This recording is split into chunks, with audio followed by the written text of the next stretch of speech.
మీ అందరికీ రావణ్ విషయం తెలిసే ఉంటుంది. నిన్న రాత్రి 11 గంటలకు అమీన్పూర్లో ఉన్నటువంటి వాళ్ళ ఇంట్లో అరెస్ట్ చేసుకొని అంటే పట్టుకొని పోయినరు. పిఠాపురం పోలీస్ స్టేషన్కి తీసుకొని పోయినరు. వాళ్ళకి యూనిఫామ్ లేదు, అరెస్ట్ వారెంట్ చూపించలేదు, ఫ్యామిలీకి ముందుగా ఏమీ చెప్పలేదు, వాళ్ళు వచ్చినటువంటి వెహికల్ అఫీషియల్ కాదు. ఇది పక్కన పెడితే నిన్న అసలు ఏం జరిగింది, ఎందుకు రావణ్ విషయం అందరికీ చాలా లేటుగా తెలిసింది అనేది మనం మాట్లాడే ప్రయత్నం చేస్తే దాదాపు 7-7:30 అవుతుంది. అప్పుడు సరూర్ నగర్లో ముఖ్యంగా కర్మన్ ఘాట్లో ఉన్నటువంటి జర్నలిస్ట్ కేవీఆర్ ఇంటి దగ్గర ఉద్రిక్తమైనటువంటి పరిస్థితి నెలకొన్నది. కొంతమంది ఒక ముఖ్యంగా ముగ్గురు ఇంకా కొందరు ఉన్నట్టున్నారు. ఒక రెడ్ కలర్ వెహికల్ వచ్చిండ్రు. ఆ వెహికల్కి చలానాలు కూడా ఉన్నాయి. ఆ కార్కి అదేం పోలీస్ వాహనం కాదు. అందులోంచి దిగిన వాళ్ళు కూడా పోలీసులు అనడానికి ఎలాంటి ఆధారం లేదు. వాళ్ళు పైకి రావటమే ఒక మనిషిని పోలీసులు అరెస్ట్ చేయాలంటే ఒక విధానం ఉంటుంది, చట్టం ఒకటి చెప్తుంది, అది ఫాలో అవ్వాలి. రాజ్యాంగ ప్రకారంగా మీరు తీసుకొని పోండి, అరెస్టులు వద్దు అంటలేం మేము.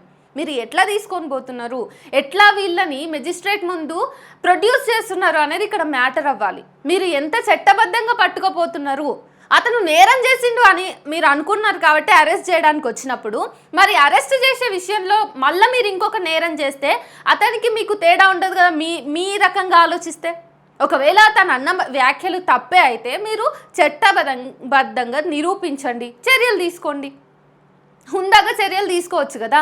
మీరు దొంగలవ్వడం దేనికి? ఇక్కడ దొంగలు ఎవరు అంటే పోలీసుల వైపే వేలు చూపిస్తుంది సభ్య సమాజం మొత్తం, పౌర సమాజం మొత్తం. నిన్న కేవీఆర్ని అరెస్ట్ చేయడానికి వచ్చినప్పుడు కూడా సభ్య సమాజం మొత్తం ఆగి ఎక్కడోళ్ళు మీరు, ఏం గుండాలు మీరు, మీకు యూనిఫామ్ లేదు, మీరు వచ్చిన తరీకా చక్కగా లేదు, మీరు పోండి ఫస్ట్ ఇక్కడ నుంచి, మీకు ఏమైనా ఉంటే లోకల్ పోలీసులని పట్టుకొని రండి, లేదంటే అరెస్ట్ వారెంట్ చూపించండి. అసలు లోకల్ పోలీసులు ఎక్కడున్నారు? ఒక మహిళా కానిస్టేబుల్ కూడా లేకుండా మీరు కేవీఆర్ భార్యను అట్లా ఎట్లా ముట్టుకుంటారు? చిన్న పిల్లలు ఉన్నారు, ఆయనకి కాళ్ళకు అడ్డం వస్తున్నారు, తండ్రిని తోలుకొని పోతుంటే. ఆయన బనియన్ మీద ఉన్నాడు, ఆయనకి షర్ట్ కూడా లేదు. అంటే కట్టుబట్టలతోటి ఇంట్లో నార్మల్గా ఇట్లా కూసుంటే వచ్చి మెడ పట్టుకొని గుంజుకొని పోయి మీరు అట్లా అరెస్ట్ చేస్తారు? మీరు అరెస్ట్ చేసింది శిక్షించడానికా? మీకు శిక్షించే అర్హత ఉందా, హక్కు ఉందా? మరి ఎందుకు మీరు పీక పట్టుకొని గుంజుకొని పోతున్నారు? మెడ పట్టుకోవడం అంటే మన సామాన్య విషయమా? అదే అడ్డం వచ్చినటువంటి ఆయన భార్యని తోసేస్తారు, ఆమె చేతుల్ని పట్టుకు. అసహ్యంగా ఉంది అసలు ఆ వీడియో చూడాలంటే. ఒక ఆడపిల్లగా నాకు కూడా చాలామంది దాన్ని ఖండించిండ్రు. ఎందుకు ఇట్లా పోలీసు వ్యవస్థ పనిచేస్తుంది, ఎందుకు ఇట్లా బిహేవ్ చేస్తుంది? చంద్రబాబు నాయుడు, పవన్ కళ్యాణ్, లోకేష్ ఈ ముగ్గురు కలిసి ఆంధ్రప్రదేశ్ని ఎంత పెంట చేయాలో అంత పెంట చేస్తున్నారు.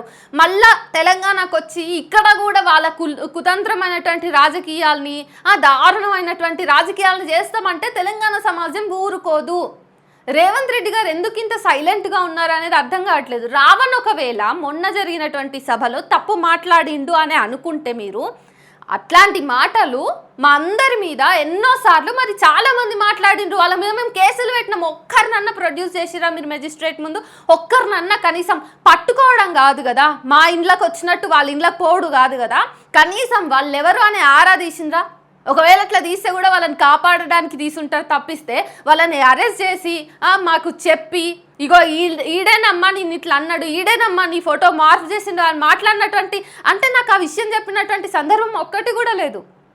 సో వాళ్ళు ఒకరు చేస్తేనేమో అది దారుణమైనటువంటి తప్పు, ఇంకొకరు విచ్చలవిడిగా ఆడపిల్లల ఫోటోలు మార్పు చేయొచ్చు, మగవాళ్ళకి ఆడవాళ్ళ బట్టలు వేయచ్చు, ఆడవాళ్ళకు ఉన్న బట్టలు కూడా వీకొచ్చు. అది మాత్రం చట్టబద్ధం, దాన్ని మనం ఏం చేయలేము. వాళ్ళకు ఒక రకమైనటువంటి ఐటీ సెక్షన్స్, వీళ్ళకు ఒక రకమైనటువంటి ఐటీ సెక్షన్స్. నేను చూసిన ఇది సోషల్ మీడియా కేసు, ఐటీ సెక్షన్సే ఉంటాయి, మీరేం కంగారు పడకండి అంటున్నారు. మరి నేను అదే ఐటీ సెక్షన్స్తో కేసు పెట్టినప్పుడు ఎవరినన్నా అరెస్ట్ చేసిండ్రా? లేదు. ఇప్పుడు రావణ్ మాట్లాడినటువంటి విషయంలో మీకు అభ్యంతరం ఉంటే మీరు హుందాగా రండి, డే టైంలో రండి, వచ్చి అరెస్ట్ వారెంట్ చూపియండి, మంచిగా మీరు యూనిఫామ్లో రండి.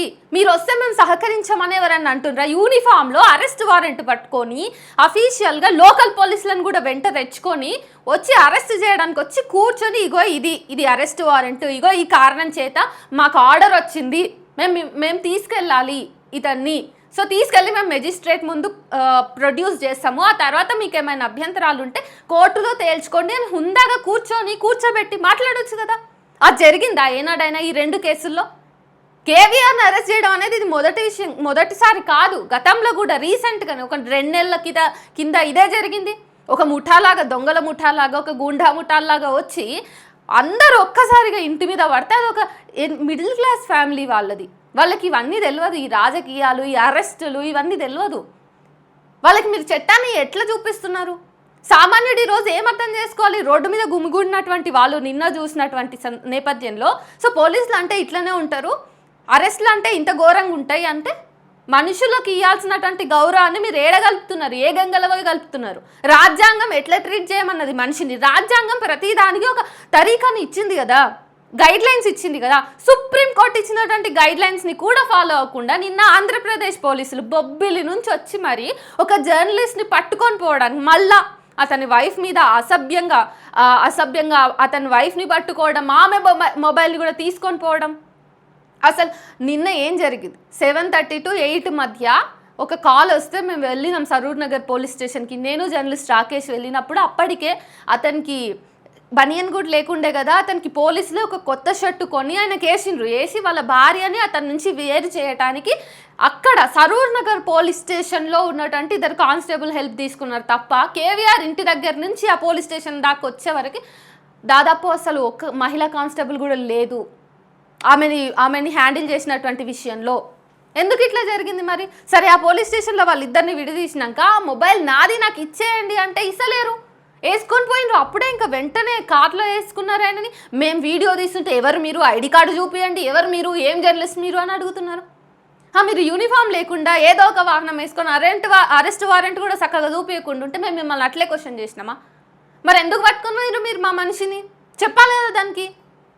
మేము జర్నలిస్టా కాదా అనేది సామాజిక మాధ్యమాలు చెప్తాయి, యూట్యూబ్ చెప్తుంది, గూగుల్ చెప్తుంది, చాట్‌జీపీటీని అడిగితే కూడా తెలుస్తుంది కదా.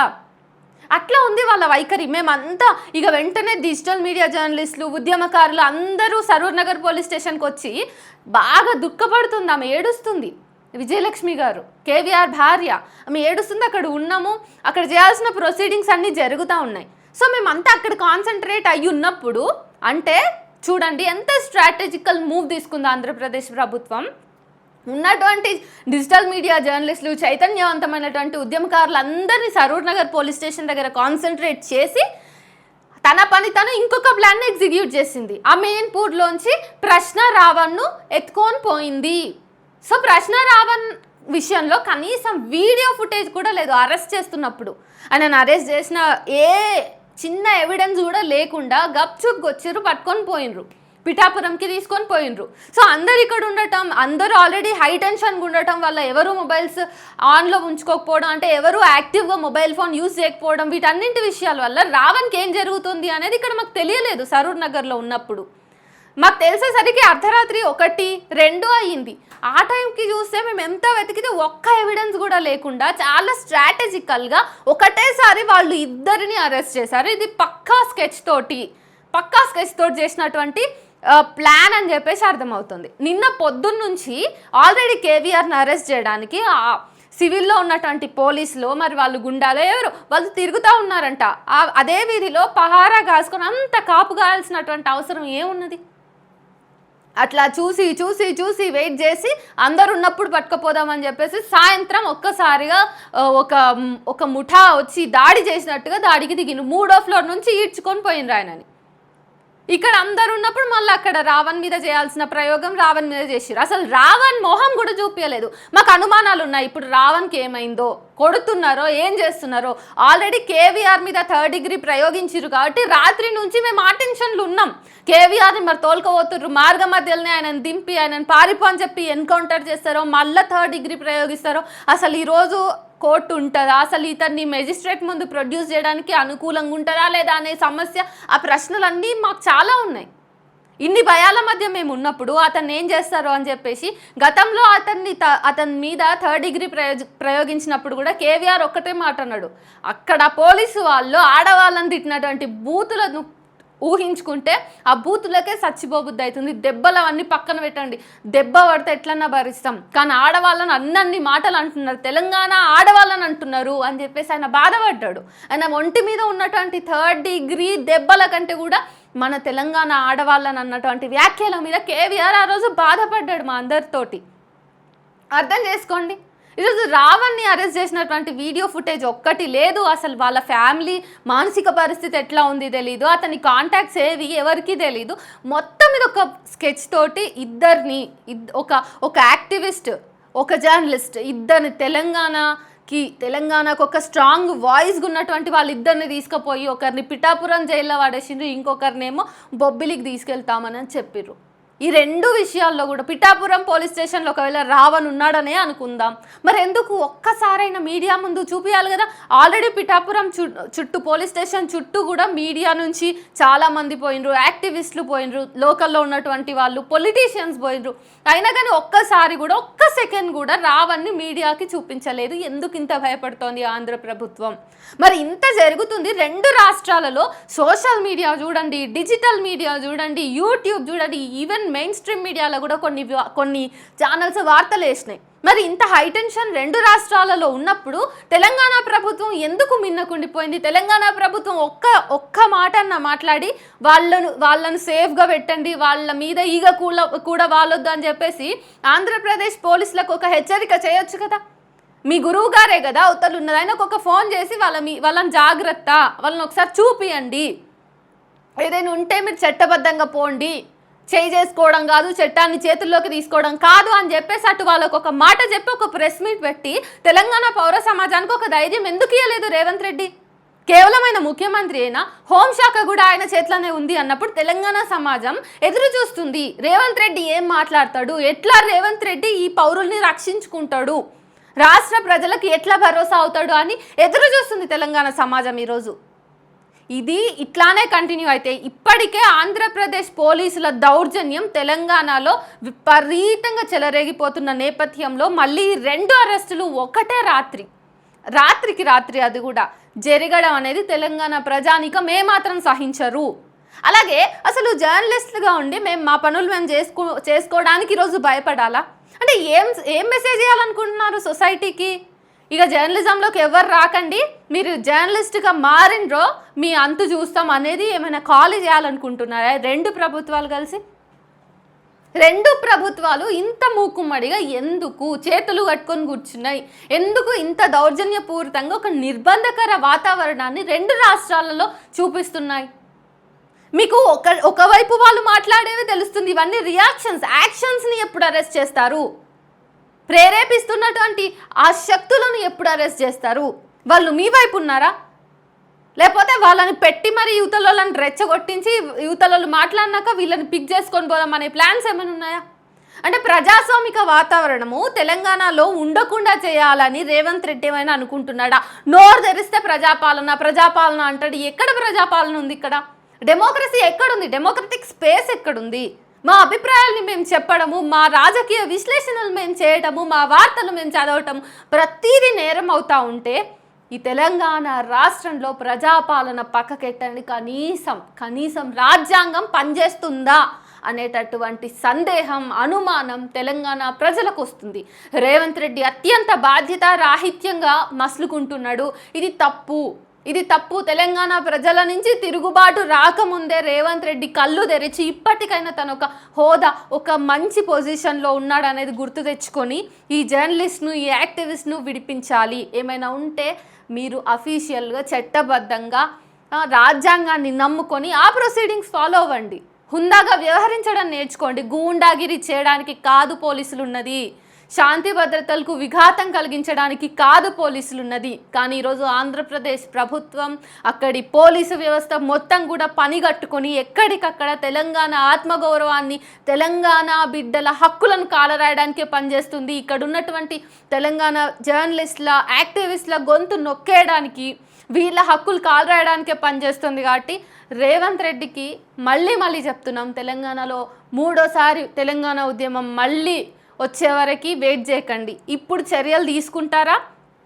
ప్రజలతోటి సమాధానం చెప్పించుకుంటారా అనేది ఆయన నిర్ణయం తీసుకోవాలి. చంద్రబాబు నాయుడు గారు, పవన్ కళ్యాణ్ గారు, మీకు అరెస్ట్ చేయాలని ఉంటే నేను చాలా ఇస్తా, చాలా క్రిమినల్స్ని నేను పట్టేయగలుగుతా, చాలా ఎవిడెన్స్లు ఉన్నాయి. ఒక ఆడపిల్ల బట్టలు ఊడదీస్తే మీకు ఎట్లాంటి నొప్పి లేదు. కానీ మీ వరకు వస్తే మాత్రం అది క్రైమ్ అయిపోతుంది. నాన్ బెయిలబుల్ సెక్షన్స్ కింద మీరు ఇప్పుడు కేసు పెడుతున్నారు. ఐటీ సెక్షన్లో నాకేం తెలిసింది, రీసెంట్గా పోలీస్ స్టేషన్కి నా కేసులో పోయినప్పుడు అంటే వీళ్ళని అరెస్ట్ చేయలేమమ్మా, వీళ్ళకి బెయిల్ వచ్చేస్తే, స్టేషన్ బెయిల్ వచ్చేస్తుంది ఇమీడియట్గా, వాళ్ళు వచ్చినప్పుడు మిమ్మల్ని మేము పిలవలేము కూడా, వాళ్ళని ఏం చేస్తామమ్మా, మేము ఒక దెబ్బేయడానికి కూడా మాకు హక్కు ఉండదు అని మాట్లాడినటువంటి తెలంగాణ పోలీసులు ఎటువైపు, వాళ్ళు ఎక్కడ, ఆంధ్ర పోలీసులేమో 3rd డిగ్రీ ప్రయోగిస్తారు, వీళ్ళు ఎక్కడ? 2 ఐటీ సెక్షన్సే కదా, 2 ఐటీ కేసులే అంటున్నారు కదా. మరి అంటే చట్టాన్ని వాళ్ళకు అనుకూలంగా మార్చుకొని ఏం తెలియని వాళ్ళని మోసం చేద్దామనా? కేవీఆర్ కుటుంబాన్ని చూసినా, రావణ్ కుటుంబాన్ని చూసినా ఆ కుటుంబ సభ్యులకు ఏమీ తెలియదు. వాళ్ళ కుటుంబ సభ్యుడు అట్లా ఎందుకు అరెస్ట్ అయ్యిండు అనేది తెలియదు. అసలు అది అరెస్టా లేకపోతే కిడ్నాప్ అనేది కూడా వాళ్ళకి తెలియదు. మీరు ప్రవర్తించినటువంటి వైఖరి అంత నీచంగా ఉంది, మార్చుకోవాలి.